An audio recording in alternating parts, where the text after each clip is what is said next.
Já, þið hefði bara góða möguleika eftir þetta, eða hvað metið það þannig? Já, ég tel að við hefum bara mjög góða möguleika, sko. Þetta sé bara, þetta eru 2 marka munur. Já. Og þið unnuðu þetta alveg niður í jafnan leik undir lokin. Já, við einmitt bara... Þetta er ekki anstæðingur sem er algjörlega óyfirstíganlegur? Nei. Ég held að einmitt síðasta leikur var svolítið, sérstaklega fyrri hálfleikur, var svolítið að finna tempóið og taktinn og einmitt hvað við værum að mæta. Við erum heima, þá er maður ofta að spila á móti sömu leikmönnum, þekkir hreyfingarnar betur og eitthvað. Þannig það er alltaf gaman að fá nýja leikmenn en einmitt krefst kannski aðeins meiri einbeitingu og við mistum það kannski aðeins í fyrri hálfleiknum. Já, það var svona 10 mínútna kafli undir lok fyrri hálfleiks.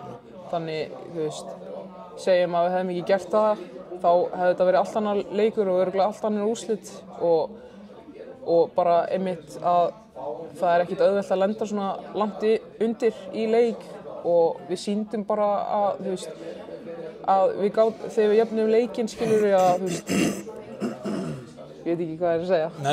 Nei, við sýndum bara að með því að jafna leikinn að sönnuðum eiginlega bara fyrir okkur sjálfum að við getum þetta alveg og hefðu við ekki komið svona langt undir, það hefði það verið bara allt annað leikur og núna er einmitt bara, það eru 2 yfir en við erum komin á heimavöllin okkar og með okkar fólk í kringum okkur og það þurfa að ferðast hingað, þannig það er alls konar aukafaktorar sem spila inn í þennan leik og ég held að sé einmitt bara, þetta er bara, verður krefjandi leikur en bara ég er mjög jákvæð fyrir þessu. Það er mikið löngun fyrir að ná þessu, þetta er náttúrulega stór áfangi að ná og kannski kitlar, en auðvitað kitlar það eflaust.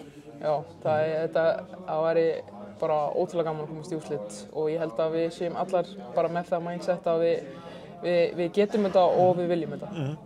Og svo náttúrulega bara þarf bara 7-8 mannin í liði sem eru áhörninni. Já, klárlega bara hvetja alla til að mæta leikinn sko og við lofum að bjóða upp á geggjaðan leik og þetta verður bara ógeðslega skemmtilegt. Líka bara gott fyrir einmitt yngri iðkendur að mæta og sjá svona nýja leikmenn, aðra stíla og hvernig Evrópuboltinn er fyrir utan Ísland. Það er bara ég hvetja alla til að mæta sko.